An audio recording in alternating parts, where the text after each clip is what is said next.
What's up, everybody? Welcome to IGN Gamescom, Gamescom 2016 edition. I'm your host, Damon Hatfield. I'm joined up here from our UK office, Daniel Krupa. Hello. My co-host, Brian Altano. Hello. And our news hound, Andrew Goldfarb. It's me, the hound.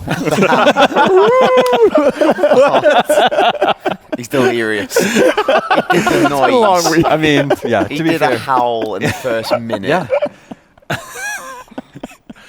I love it. We're off to a good start.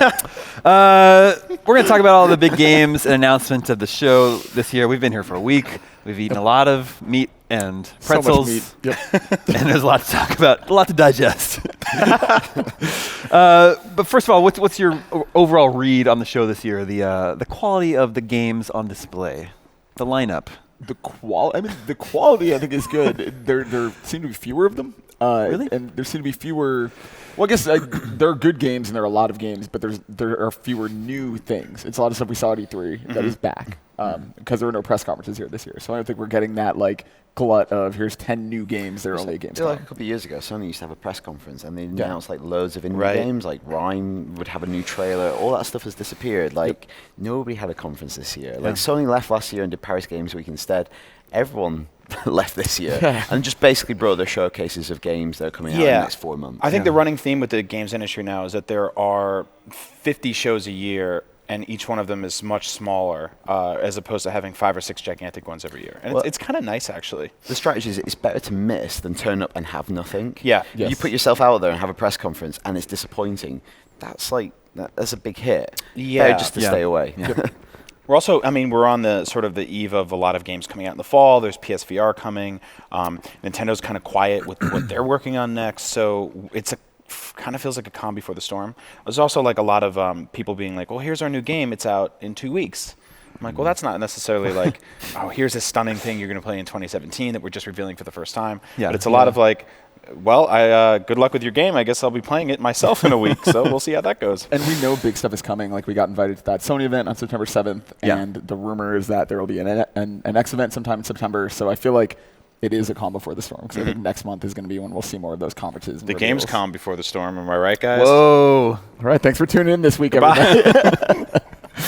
Well, speaking of big reveals that we will be playing in 2017, well, I don't know if we'll be playing it, but Metal Gear Survive was revealed this week. Oh, we'll play it. out of morbid curiosity. Because it's our job to do it. Yeah. This was a surprise. Metal Gear Survive, an extension of the Metal Gear Solid 5, the Phantom Pain universe, which appears to star new characters and in a 4-player cooperative zombie survival game. Yeah.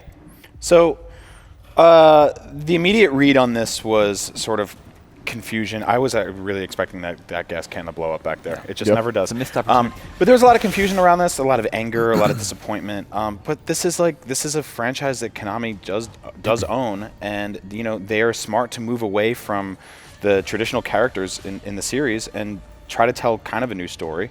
And also, if this has any echoes of the gameplay that we had in Metal Gear Solid 5, I'm kind of okay with it. That game was so good and so fun to play. But are you getting echoes of that here?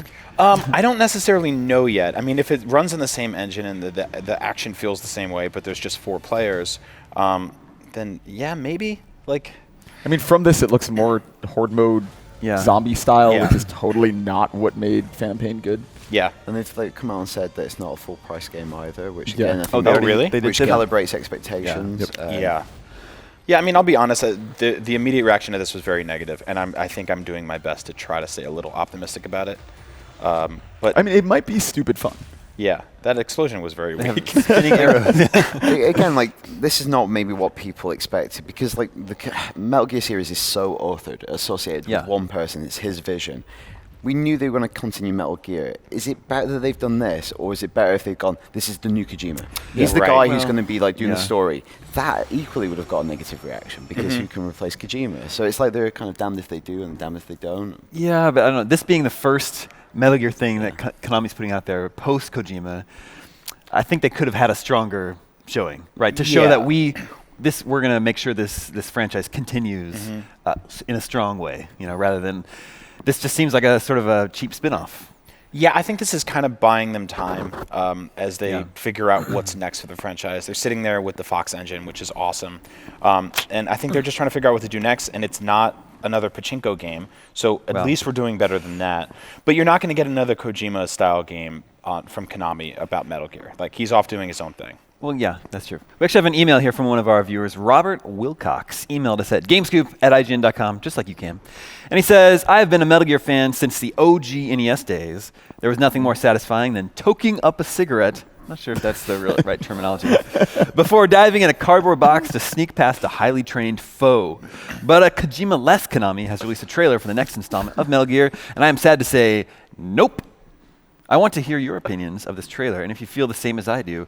Seemed like it's going to be a 4-player cooperative version of The Last of Us, only with no character or soul. The individuals in the trailer were hardly individual, but seemed like they lacked any kind of character or charm that is Metal Gear. Also seems that Snake is taken out of the picture completely, and the game is based on survivors of the demolished Mother Base. While this could be an interesting turn to get away from what Kojima has made in Snake, it seems plain and not exciting. Am I crazy for thinking this?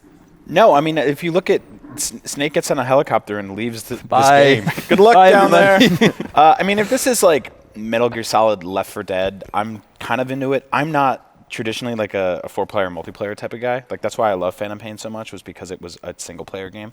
But I don't know. I'm trying so hard to just be a little optimistic about this. The thing that kills me is that it seems to be taking itself so seriously. Well, because yeah. I think if there was humor to that trailer, Yeah. if it was understanding that like this is inherently a really goofy premise and they had fun with it, I think I would have been way more into it. But like just the music and like the slow motion shots of them falling and stuff, it's like, come on. Like it just doesn't, it seems like it's going to still have all of like that like really like contemplative, slow, thoughtful storytelling of Metal Gear with no actual story and no actual like weight to anything that's happening. And that doesn't sound fun. Yeah, I mean, but Kojima's had missteps with the Metal Gear franchise while he was running it. I mean, you look at like Metal Gear Social or Metal Gear Touch. Like they're just like they're tech demos basically. There was some goofy stuff in them though, and I'm totally with you. And I think this game needs a little bit of humor. Like it needs a chicken running around, or like there are like some chickens. There are like black Tons of holes chickens. now, and Was like possibly in a different dimension. They got Yeah, that's sucked kind of into what a it seems wormhole. like, And right? I guess they're kind of covering themselves there because they're not tampering with main continuity. 'Cause Yeah. they are intentionally sidelining this and going, no, it's that's an easy way to do that. Well, Metal Gear Solid 5 was very well received, but it was a very expensive game to make. Took a long time, and I totally understand Konami wanting to get a little more return on their investment. But the no-brainer to me would just seem to be like, just put out a few more missions. Just let me be Snake on more of those missions, because that was super fun. I'm totally with you on that. That seems like the best idea, and it seems like the complete opposite of what they're doing. All right, moving on. Do we have time to move on? Are we going to a break? We're going? Next topic. Final Fantasy 15. We had them on the show today, but another news bit this week is that they confirmed the delay.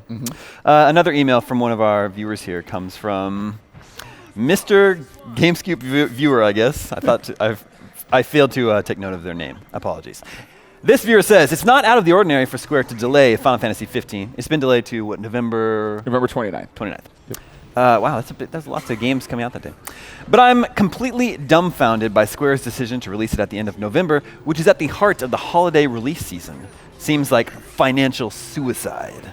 Yeah. Why not next year? Maybe they have to get it out by the end of the quarter?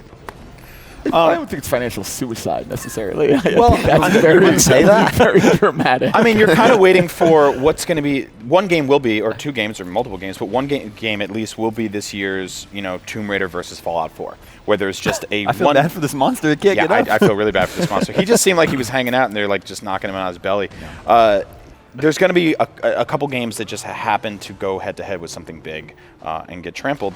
But I think that this game is so locked in with the people who want it that that won't change a thing.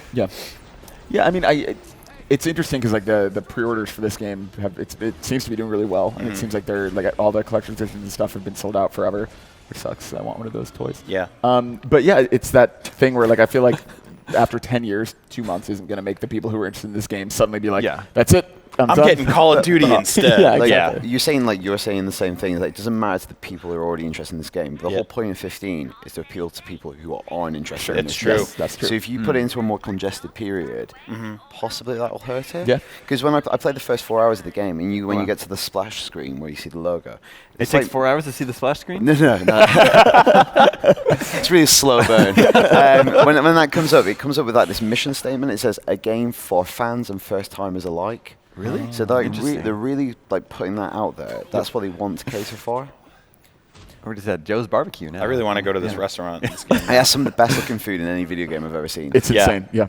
Yeah, November is definitely a more congested period, but there aren't a lot of other JRPGs coming out at that time. Right, so at least it doesn't have direct competition from its genre. And that's the thing, like even so, like Mass Effect and Horizon and Persona are all Q1 next year. So it's still like Final Fantasy is still out 5 months ahead of those games, you know. And I think that way, like you're totally right that like yes, it'll have Call of Duty and even the October stuff is still out at that point. But I think for like hardcore RPGs, it's still kind of standing alone. Yeah, I think so too. I think we can all agree that in Japan is good news for Persona, which came out on September 15th, which was originally 2 weeks before Final Fantasy. Okay.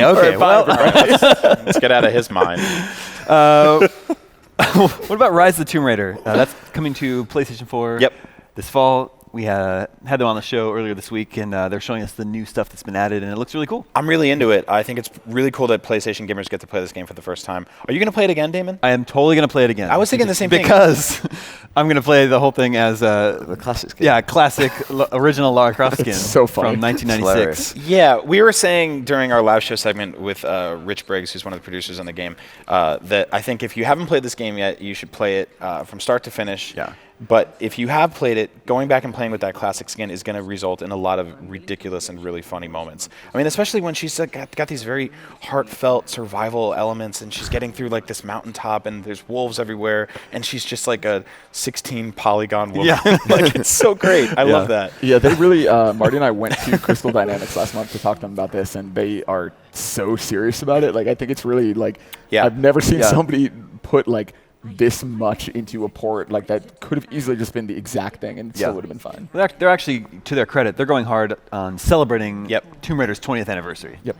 Yeah, I like the idea of revisiting Croft Manor in a way you've never gotten to see it before, and walking around it. It looks like a Resident Evil mansion. Yeah, I totally get Resident Evil. And it's got these mystery elements to it. You guys have been describing sort of as like Gone Home style, where you just home style like French fries or like potatoes. But it's also you can go back and replay stuff in this entire mansion with this like sort of horde survival mode type thing, where there's like wave after wave of zombies, and it's this nightmare that Lara Croft keeps happening every night because of dietary reasons, I believe. It's a really smart balance. Like, so the daytime part of it is, sort of inspired by Gone Home. Her uncle technically has the legal right to have the mansion, and she's looking for her father's will to prove that she has the right to, take it over. Which sounds like a DuckTales episode. Yeah, basically. But yeah, it's smart because the same way that you find like mythology of ancient kings or whatever you're finding in a core Tomb Raider game, instead you're finding like a cute diary entry about your parents' first date, and maybe some number in that, the number of drinks they ordered or the date they met or whatever, is the safe combination that will help you find the next piece of the puzzle. Yeah. Yeah, this version that PlayStation 4 fans are getting is just such a cool package, because you get the original game, which was excellent in its own right. You get the expansions that have already been released, like the Baba Yaga tomb.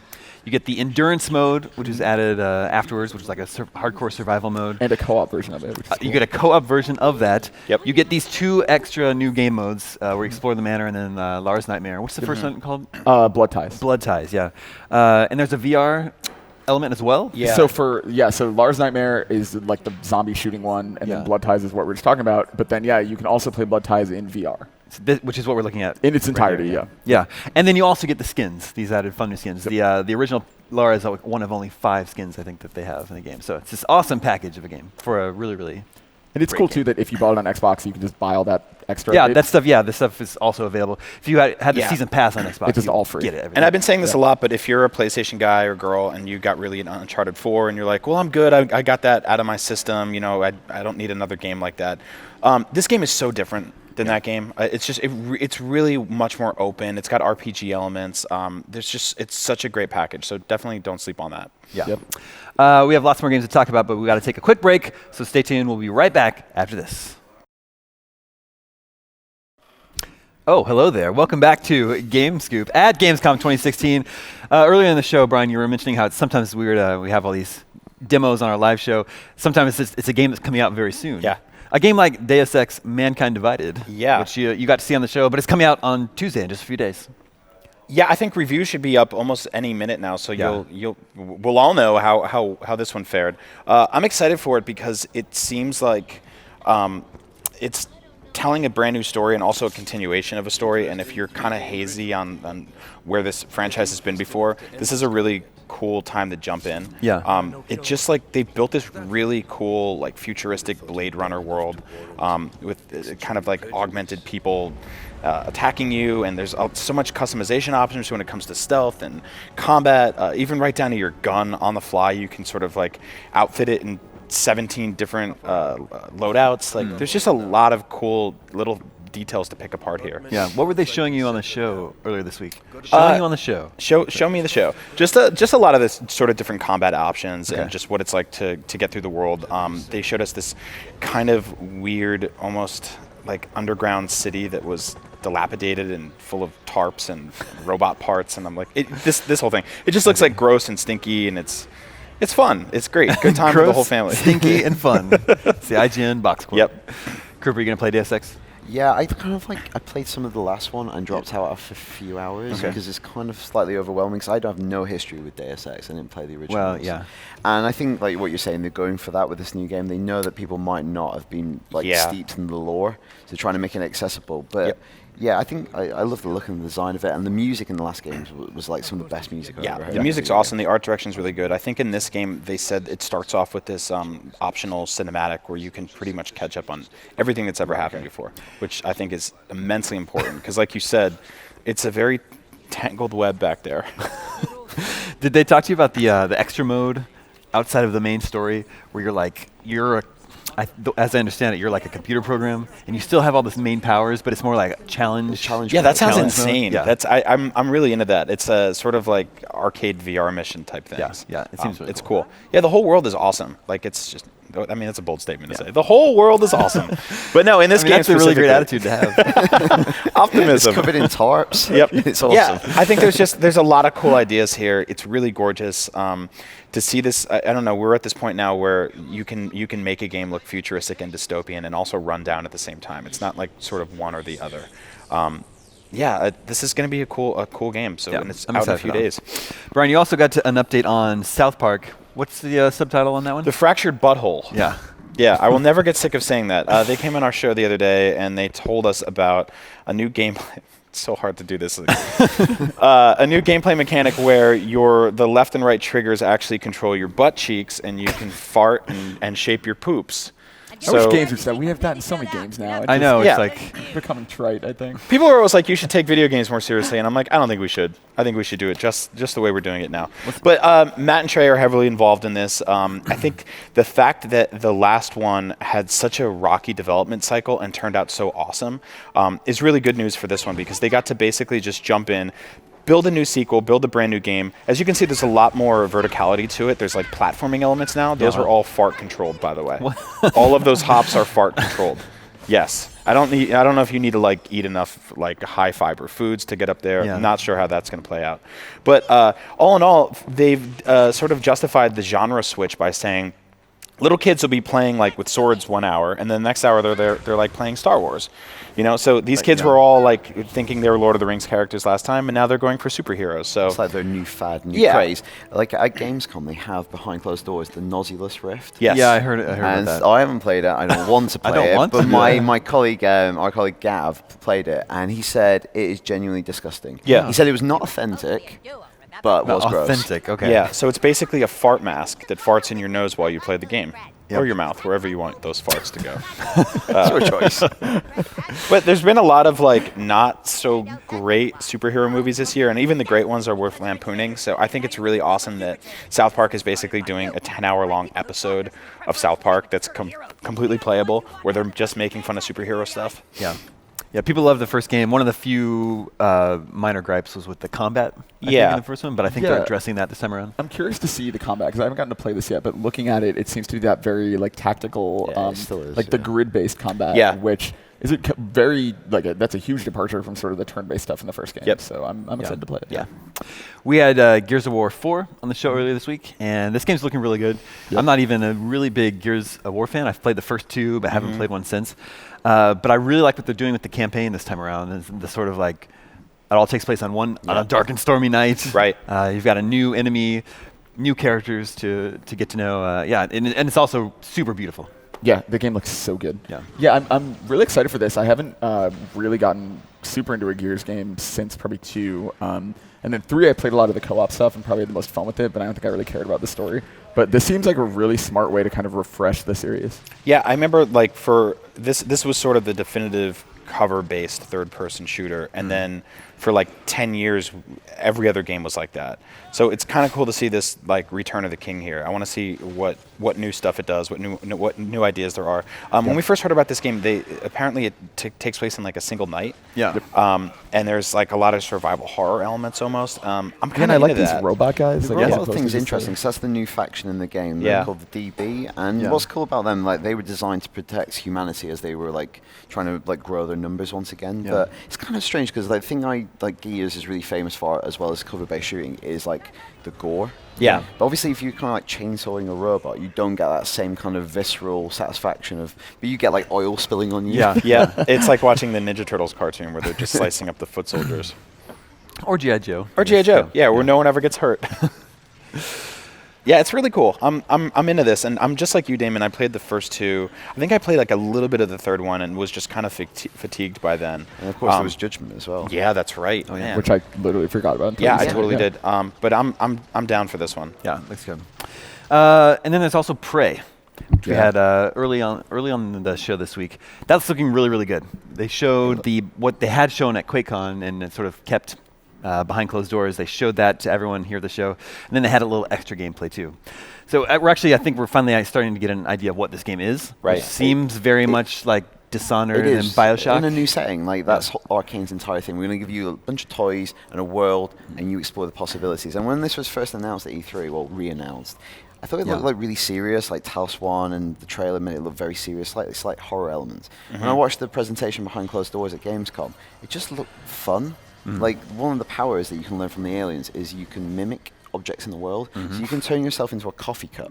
Yeah, we'll see. Yeah, we'll see some footage of that here in a moment. That was just a great kill right there. Like, he froze those spider monster boys in stone and then this lit is them like on the fire. goo gun, and you can use this to create platforms to like climb up in the world. as Wow. well. Yeah, it just looks so. In the same way as Dishonored, it looks like the There you combat go. is smart, and you have all these cool things Oh, to you mess can't around fit with. through that little Ooh. opening? Well, just Here turn he into a comes. coffee mug. Finally! Now, I don't know how the physics are working. This is so ridiculous. I don't know how you're able to move yourself as a coffee mug. So good. And I mean, that's the thing. Like Dishonored, it actually really does play like Dishonored because that idea of like turning into a rat to get through a small Yeah. space or any of that stuff, I would be totally fine to start seeing these games every couple of years, kind of back and forth. Oh yeah, yeah, yeah. See, you're gaining new powers, just like you do in Dishonored and Bioshock, but more of a sci-fi setting. There's also gonna be space Also- exploration. Yeah, also you can like chain the attacks in Prey. They were talking about that a lot. So if you turn Yeah. yourself into a small object, you also have an ability called like kinetic blast. Yeah. So if you're a small object, you can like blast yourself to the top of the level, which is really cool. Yeah. It's awesome. And finally, Brian, you got to see Titanfall 2, is that right? No, we had them on their show. Yeah, I thought but you I didn't didn't get to take, you didn't play take that it. 7? Or I mean, okay. Anyway, Either way, it looks awesome. Yeah, we're Yeah. finally getting to see some single player Yes. footage there, which is what everyone wanted from Titanfall all along.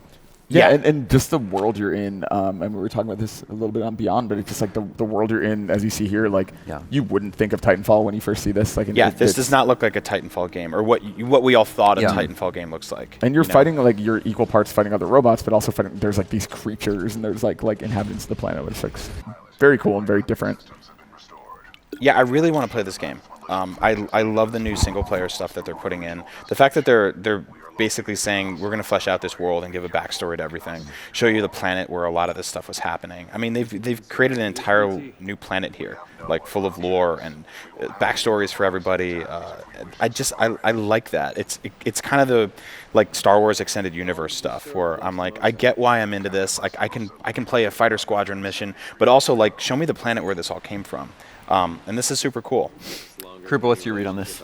Yeah, so I previewed the game for us a lot, and it's one of those games that was like brilliant at preview because it's like such a fun game when you play it with loads of people and you have the ideal setup. But then when I actually played Titanfall 1, I kind of like passed out like after a couple of hours. Like I'm done. I'm kind of burnt out on this. Yeah. And I'm really excited that it's coming out. I'm interested in learning more about its characters. I like the idea of like it's you and you have a relationship with your robot and this connection. And obviously, you're going to be crying at the end. Yeah. I mean, I cried at the end of Wall-E when he didn't turn back on. And then he did, spoilers. Yeah, I think it's really funny to see this guy wall running up a staircase, though, because it's just like, they built stairs for a reason. All right, we have to take a break in a second, but real quick, what's the game you saw at Gamescom this week that you're most excited for? Oh, Star Wars VR. Oh, yeah. For sure. Yeah, and bring that up. It's not even like I totally meant to talk about PSVR when we totally Oh, skipped that's it. cool. Goldfarb and I got to actually play Star Wars VR. What's it called? Star Wars Battlefront VR? Battlefront VR Rogue One X-Wing mission. Yes. So Rolls off the tongue. It's pretty slim right now. It's just like a 15-minute long demo. But you get to put on a VR helmet and basically get into the cockpit of an X-Wing and get into hyperspeed and go into space and start taking down TIE fighters. And it just feels like looking out the window and looking left and right and watching my blasters go off as the orange light lit up inside the cockpit. Turning around, seeing my R2 unit. There's just this weight and feel of space there, and it just feels really good. And you play it with a normal controller. It's not like Move controllers or anything. So it's the Battlefront controls, but everything you destroy a ship and you see pieces of it flying towards you and have to avoid them. And it's sort of just this dialed up Battlefront experience where it's still the same as the dogfighting in that game, but you do have to think about the weight and you do have to look up to avoid things, and it gives you that sense of actually being there. Yeah. And I probably played Battlefront for 70 hours, and playing this and torpedoing down X-Wings and stuff like that, or TIE fighters, I wouldn't go against my team. It felt really good. It just felt very natural. And also just looking down and seeing that orange flight suit and being like, it's me! It's really cool. What about you guys? Resident Evil 7. Resident Evil 7, really? Yeah, because I love that series so much. I love horror games. I love horror movies.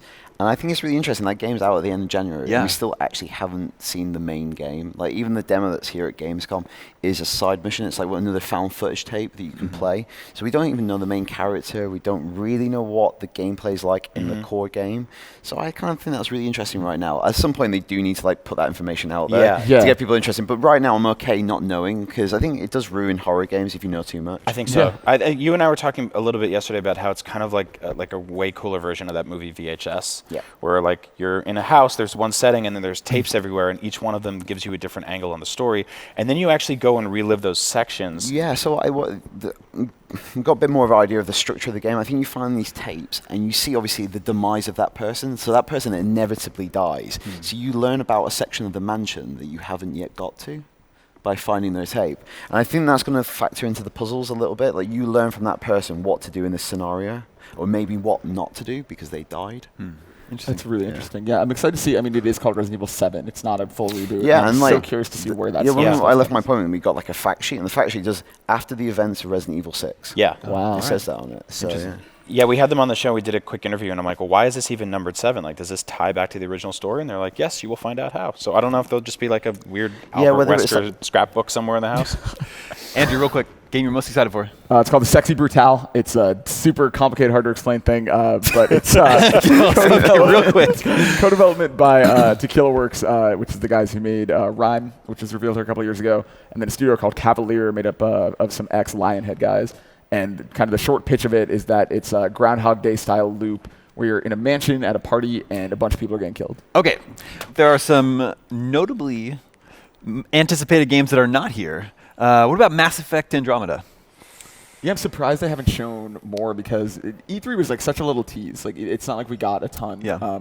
Wasn't playable, there wasn't a demo, but we just saw the first kind of footage of it and saw a little bit of the party and then saw Ryder, the main character, at the very end of the trailer. But we don't know a ton still. There are so many questions about if this is at all connected story-wise, sort of what the core, the core gameplay loop, I assume, is just like Mass Effect, but Mass Effect 3 really changed things, even with the galactic readiness and just all kinds of weird things they were adding, and very curious to see if this kind of brings it back to the core, sort of like Mass Effect 1 was, or if they keep just kind of expanding further from core RPG stuff and adding sort of weird strategic elements. Yeah. Is this franchise big enough that it can have its own event, though, to announce those details? So, actually, it would have been good to come to Gamescom this year because, we're talking about Sony and Microsoft not having conferences. Yeah. It would have, it would have dominated the coverage if you brought up new Mass Effect stuff. But I wonder if they're just planning for their own separate event, which a lot of big games are doing these days. Yeah. I mean, we last heard Q1 was the date they're estimating, which is pretty close. That's not that far away. Yeah, I feel like it's not going to hit that. Most of the footage we've seen for this game so far, while completely stunning, gorgeous, is still sort of interspersed with a lot of making of stuff. I feel like it's going to... I kind of want them to take their sweet time with it. Like, this looks like, I don't know, one of the best Star Wars games we'll ever get. So I'm really excited for it. I'm in no rush to play it. If it's been so long since Mass Effect 3 that if they want to take another few months, I'm down. Yeah, that's true. What about The Last Guardian? The Last Guardian. Yeah, they're in the home stretch. I mean, yeah, like that game, I'm really surprised that they didn't want to bring that game this year. Especially because, like, of course it'll be a TGS, but like I feel like that audience is fine. Like, I feel like in Japan it's going to do just fine, and you would think they would be pushing it harder in the West. Yeah, I'm still waiting to find out more about that game. Like, I feel like after 20 years. I mean, yeah, right. But it's like we got to really say it's coming out in 2 months. Yeah, I mean, IGN had like hands-on previews with it a few months ago, which still surprised me. It was like, oh, someone actually played this game. We still haven't seen more than just a few bits and pieces of it. I have a lot of questions, like in terms of like the length of this game. I feel like it's going to be pretty short, which I think is going to disappoint a lot of people who've been waiting so long for it. What gives you that feeling? Just that we haven't seen much of it. Yeah. I have a feeling it's going to be like a 6-7 hour game. It's also like highly cinematic. It seems like there's going to be a lot of scripted set piece stuff. I don't think this is a 20-30 hour game, which, you know, I'm one of those people that's totally cool with that. But waiting 10 years for a 7-hour game is not going to gel well with a lot of people. Yeah. But you're right in that it's kind of surprising we haven't seen it. Cooper, what do you think? I think the game looks amazing. Like, Shadow is one of my favorite games of all time. Yeah. I'm just glad we're getting it. I think it's going to be that problem of the expectations are crazy for it. I mean, now. we just saw that with No Man's Sky, right? Yeah, we've talked about this game like for years and years and years, wondered what it is. I just hope it gets kind of a fair assessment and you give it time. And even if it, like, I know what you're saying about length, but like, if it was 20 hours, would that necessarily be better than if it's just really focused? No, and I'm totally with you in that I prefer like a 7 to 10 hour highly focused game than a 20 hour game that's full of bloat. It's an interesting strategy from Sony to not show it. Gravity Rush is also not here, and that's a game coming out in 2 months. I think like Sony showed so much cool stuff at E3, but none of it was this fall, and then the 2 games that are this fall aren't here. So it's interesting to see like what they're kind of planning, and of course they'll have TGS, maybe Paris Games Week, and then PSX and all kinds of other stuff. But I'm surprised they weren't here at all. I actually haven't been over to Sony's booth, but do you know are they pushing PlayStation VR at their booth? They have a section for it. I didn't get to see because we haven't been to the public floor that much, but I would assume. Yeah, that's why it's really surprising that Sony didn't want to do a conference this year on the eve of their big hardware release. Right. Yeah, and especially, you know, we have that September event for, we assume, for PlayStation Neo. If that's also this fall, they have a very packed fall to be silent here. I think we're all sort of understating how much of a challenge it's going to be to get VR onto people's heads where they can actually experience it. Because, I mean, we're locked into it. All of us here have tried it and played it. I pre-ordered mine. But it's really the kind of thing that they have to kind of yell from the rooftops that this is new and important.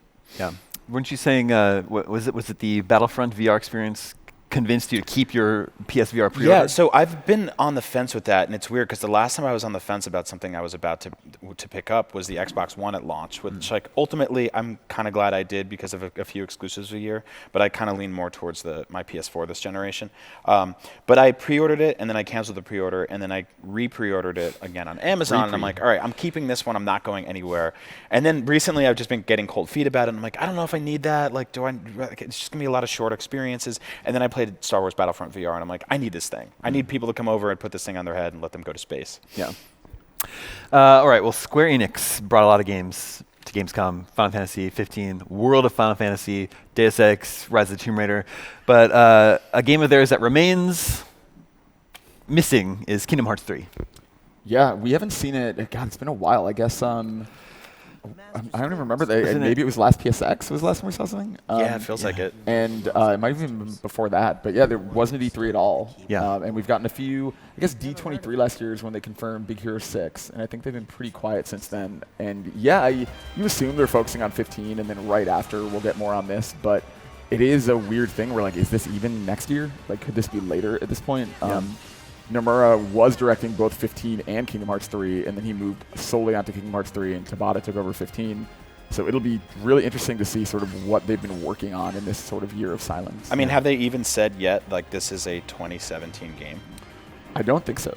Because I noticed that with a couple of interviews I did here at Gamescom where I was like, so your game's coming out next year, right? And it's like, well, not necessarily. And I'm like, oh, well, yeah, I guess we just assume that anything we're seeing now will be playing within a year. That's not always the case with games anymore. Games have a very long and sorted development cycle. But this one looks gorgeous. It really does, and it looks like seeing it in HD is awesome. I am surprised that because they've been so quiet, they haven't done anything with bringing Kingdom Hearts 1 and 2 to PS4. Yeah. Because they put those collections out on PS3, and so they put all that work in. Like, why not just make those backwards compatible? Yeah. I think you're right. It's because 15 is the one. They have to focus on that. It's such a big, important game for them. Yep, that's true. If you put this out there, it kind of clouds it a little bit. It distracts. Well, it just divides the attention. Yeah, I agree. No, that's a really good point. You talk about how important 15 is for them. Andrew, you've been following 15 for a long time. Yep. I think a lot of people have left Final Fantasy, right? Yeah. And like you said at their splash screen, they're hoping to bring people back into the fold and welcome new people. Yeah, and it's so clearly Western influenced. I mean, this game, even down to the way they dress and the car you're driving in the highways, everything seems a little faster. Going into restaurants reminds me of GTA. Yeah, exactly. It looked like a GTA screenshot. There's weird Red Dead elements in the first Exactly. you go camping with your friends. You're basically on a stag do as well. Even when you you finish a battle and you don't level up immediately, you don't get your experience. It's at the moment when you camp out is when you level up and when you get everything you've been doing. And they made everything fast-paced. Combat isn't slow and turn-based. It's you can freely move around, and I think they have the right idea to make it appealing to a Western audience. Yeah, I mean, I grew up cherishing this franchise. I loved the Final Fantasy series growing up, and then it just kind of drifted away from me. It kind of got a little too overwhelming, a little too obtuse at times. But I'm ready to come back. This one looks great. Yeah. I also like that you have to shower in the game. If you don't shower, you get really muddy and you look disgusting. I was playing it after 4 hours. I was like, my character looks disgusting. How do I sort this? You go, but you have to have a shower. And your friends don't want to be in the car with you anymore. Also, there's an item you buy. You can buy special hair gel, so when it rains, your hair still stays spiky. Yeah. I deal with that problem all the time. We didn't talk about it earlier, but they also, in World of Final Fantasy, is that game on your guys' radar? Because it's definitely more of a throwback, classic. It's cute and it's on the Vita. Yes, it's on the radar. It is my radar. Go Vita. I saw that game yesterday for the first time, and I was like, yeah, this looks really cute and fun. I'll totally play this. It's incredible to me that Square is still supporting the Vita as heavily as they are. Adventures of Mana came out earlier this year. They have Dragon Quest Builders. They have this game. I Am Setsuna came to Vita in Japan. Yeah. Also because people who have the Vita are perfect for those games. Yeah. Yeah, for sure. Finally, a game that I'm really surprised is not here because Microsoft featured it heavily last year was Crackdown 3. Yeah, where is that game? I don't know if maybe we should be worried about that game because they've gone dark on it. It wasn't at E3 either. Yeah. They had that sort of offhand comment this year that they didn't really need it because they had enough games, and I was kind of that's a little weird. We'll be the judge of that. So, are the developers our game's ready, we'd like to show it, and Microsoft's like, no, we don't need yours right now. You guys wait. So Crackdown 3 is going to be interesting because now this is a kind of a post-infamous trilogy world now, where playing a big open world game with superpowers where you can traverse buildings by running up them at full speed or jumping 1,000 miles in the air isn't as novel as it once was. That being said, I feel like these guys do it better than anybody, and I'm addicted to just collecting those stupid orbs. Well, and also last year, the cloud computing stuff they showed was unbelievable. It was one of the best things we saw at Gamescom. Oh, yeah. Absolutely. Yeah, this was by far the most interesting thing I saw last year. Yeah, they were doing this, basically a tech demo showing you how by utilizing the power of the cloud, they can give us more destruction in their city than we've ever seen in a video game. You could wipe out an entire 20-story skyscraper. Yeah. And really then ever cool. since then, they're like, well, we don't have anything else kidding. to say. Man, we put a lot of money into that demo. Also, man, I hope they bring that announcer voice back. That was just got me so hyped playing this game. Yeah. Those are the big games I can think of that we're missing. Anything else that you guys missed from? Oh, I know what Andrew's going to say. I'm going to say Persona 5. I mean, it'll be. We haven't heard the English voice cast for that game. There's all kinds of stuff. I would assume they're waiting till after it's out in Japan, but we'll see. Yeah, I feel like as a Nintendo guy, Nintendo in general is just they're in that weird. Nintendo has their booth. They didn't bring anything to our show, but they do have Zelda out there for people to play, right? Zelda's out there playable. I think to actually play it, you got to jump through some hoops, or very specifically. You had to win, if I remember correctly, you had to win a trivia contest to play Zelda. Trivia. And then there was a Splatoon tournament that they had as well. Yes, anything to keep people busy before that game comes out. Yeah, they're just kind of quiet right now. That we're going to find out about the NX probably within the next month or two, right? You feel pretty confident about that? I think so. Yeah. I mean, I'm a big like kind of handheld gamer, so I like the idea of the rumors we've heard about this thing so far. I think that like the more we know about it, the better this will start shaping up. The idea of Nintendo focusing all their R&D into one place and saying all of our games are going into this instead of like, for the longest time, to be a Nintendo fan, you had to have a handheld and a console. And if those things are coming together, instead of having 1 month where one console or handheld has a bunch of games and the other one doesn't, and vice versa, you're just having a bunch of games coming to the same place. You take that and you align the right third parties and you get everyone excited there. I think there's a lot of potential, but we need to find out about this thing, because we're at that peak kind of boiling point where people are photoshopping what they think it looks like. They're making 3D renders and 3D models, 3D printed things. I just want to know what this is. I want to play it. It's time. It's time. Getting back to just general news of the week, I wanted to point out to everyone, we talked about Inside earlier this week with Aaron Greenberg from Microsoft. And just as a reminder, this game is coming to PS4 next week on Tuesday as well. Yeah, it's up there for my game of the year this year. That and The Witness are probably the things I'm the most into. It's absolutely worth playing. It's just gorgeous, and it's maybe 3-4 hours. It's not like a big time investment. Oh yeah. I mean, for shorter experiences like this, I feel like I say this a lot, but try to kind of go in blind. Well, here's footage, but here's the so ending. this is the very beginning of the game, but it starts off with this sort of, I mean, dark, mysterious, almost childlike whimsy of a kid going exploring in the woods and then just getting into a bunch of very kind of almost horrific, very real, very gritty scenarios. If you played Limbo, well, it almost starts off like Limbo. It's like, here's continuity with what you know, and then it takes a really hard right and goes somewhere else. I really like the way Marty Sleva keeps describing it as sort of super Limbo, like the way that you would see NES to SNES evolution. That's totally what seems to have happened here. I played the whole thing in like one evening. I started like midnight, and I just couldn't stop playing it. Yeah. I finished like 4 in the morning. It's like I cannot stop playing this. It is seamless as well. Yeah, and it's got this great sort of kinetic energy to it once you start moving. If you can do things without getting killed a lot, you'll kind of fly through this game, and it's just this beautiful animation's incredible. Yeah, very surreal story you'll get through, and the puzzles towards the end of the game actually get pretty tricky. So. Yeah, but I'd say it's not as tricky as the end of Limbo. Totally. Yes, it's not quite as difficult. Yeah, and if you played Limbo and you remember the first time you stepped into a trap or a spider gouged your face out, just the horror of being like, oh, that's what this game is, seeing blood for the first time. This game has moments like that too. So I'm interested in get ready. like the conversation starts up about it again. Like I've had the discussion with all my friends who have Xboxes. Suddenly I'm ready to have that conversation again. It's great that it's coming to PS4 so soon. I don't think Limbo came to PS3 for a year or more. It took a while. And then Limbo eventually ended up everywhere, even iOS. So hopefully the same thing happens with Inside. Yeah, for sure. It is a true achievement in video games. We're nearing the end of our Gamescom coverage this year. What does the rest of the year look like for us in terms of big events and coverage? We know September 7th. But even before that, I guess PAX is going to be before that, right? PAX is just about 2 weeks away, first week of September. And then, the week after that, we'll get this, what we assume is the PlayStation Neo. Eurogamer's rumor is that an NX event is sometime in September. Yeah. I mean, this is going to be... TGS. Paris Games Week. Yeah. Well, we don't know if Sony are going to be at Paris Games Week yet, so that might be a thing, might not be this year. It's crazy to think... since they have that September event. It's crazy to think in the next few months we might know all the details about 2 brand new consoles. That's insane. And that's not even counting the launch of VR. And then there's also PlayStation Experience, which is usually... early December. So we've got Neo, NX, and VR all happening around the same time. So this Thanksgiving. Great Thanksgiving is coming. Christmas Halloween. is happening again this year. Oh, is it true? They're doing that again? Yeah. All right. It was really I'm so sick successful. of these annualized sequels. Everyone got on board with it. Annualized Christmas 2016. All right, that's our show for you from Gamescom 2016. Thanks for tuning in. But we still have a few more game demos to show you here on the live show, so stay tuned for that. Remember, you can always reach GameScoop at the email address gamescoop@ign.com.